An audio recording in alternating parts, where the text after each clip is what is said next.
Hello again, and welcome back to our chronological journey through God's Word. Today we are in Genesis chapters 19 through 21, and as always, we are going to start with an overview of the content of these chapters. We must always know what God's Word says before we can learn from it and apply it to our lives. So we always start with what the content is in the chapters we are looking at.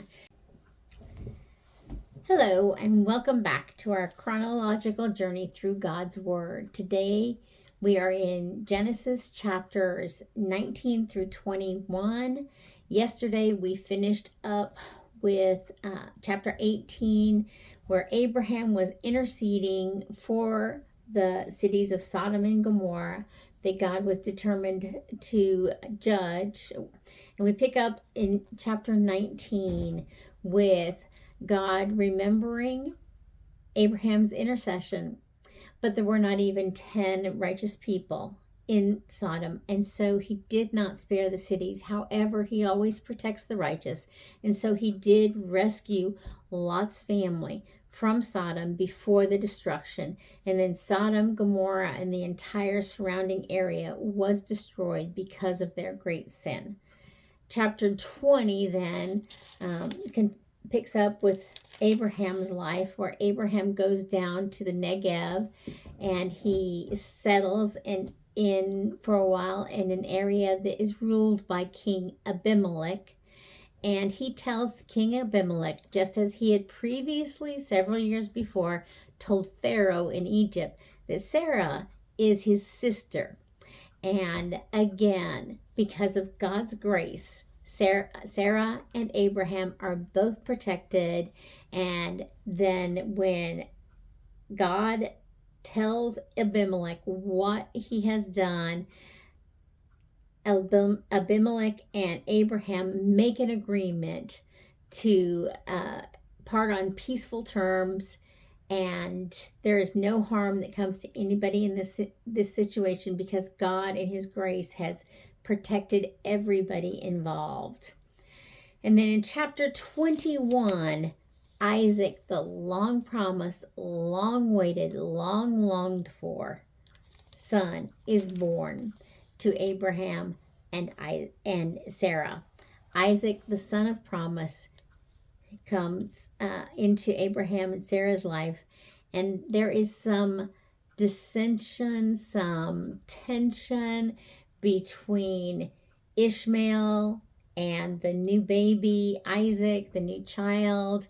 And so Ishmael and his mother Hagar leave the household of Abraham, and Ishmael at this time is at least 14 years old. And if this happened after Isaac had been long enough to be talking and walking and stuff, he could be as old as 18 or 19. And we read the story, sometimes we think of him as a child, but he was not. He was a teenager, possibly even a young man into his 20s when they left. But they do leave, and then God continues to promise and keep his promise of protection over Hagar and Ishmael, and make Ishmael into a great nation on his own. So that's the content of those 3 chapters.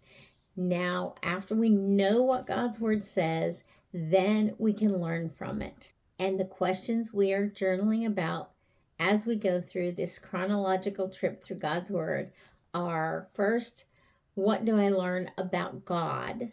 Second, what do I learn about myself? And third, what do I need to obey or change in my life because of what I have learned in God's word today?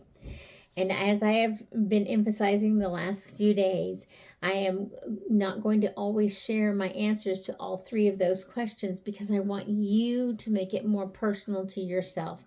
The facts, the content of God's word that I share at the beginning is always the same for everyone. The observation, and that's the observation part of God's word, stays the same.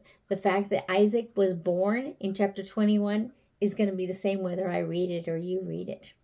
But what we can learn from that chapter and how it applies in our life is different for each of us because we are all at different places on our faith journey. So I pray and I hope that you are journaling these questions in your own journal and answering them for yourself. What do you learn about God? We're just going to skip that one today. I think you can figure it out. I hope and pray you try. Write down something. What do you learn about God? There's so much we could learn. Pick one thing and focus on that. Second question, what do I learn about myself? Well, the question really is, what do you learn about yourself in these chapters? How do you see yourself reflected in the lives of the people in these chapters? Abraham and Sarah, Abimelech, Ishmael, Hagar. Who are you? What can you learn about how they lived their lives that you see also in your lives, both good or bad? Because we have to acknowledge the good, recognize the bad, so that we can focus on building and strengthening what is good and righteous and holy in our lives, and correcting and turning from what is sinful and unholy in our lives. And then the last question, what do I need to obey or change in my life because of what I have read or heard or learned in God's word today? What do you need to change or obey? And this is what I wrote in my journal for this question. I need to trust God even when the answers to my prayers seem to take a long time to come and sometimes never come the way I want them to. I need to trust Him because He is wiser and more loving than I can ever imagine, and He knows exactly when and how to answer all of my prayers. And on that same note, I just want to encourage you with this thought that God is above and beyond time. So your prayers never have an expiration date. They go to an eternal, infinite God and are constantly before His throne. He doesn't forget them. He doesn't ignore them. He always answers them. We might not recognize the answers. We might not have wanted the answers the way they came, but He always hears and He always answers His children.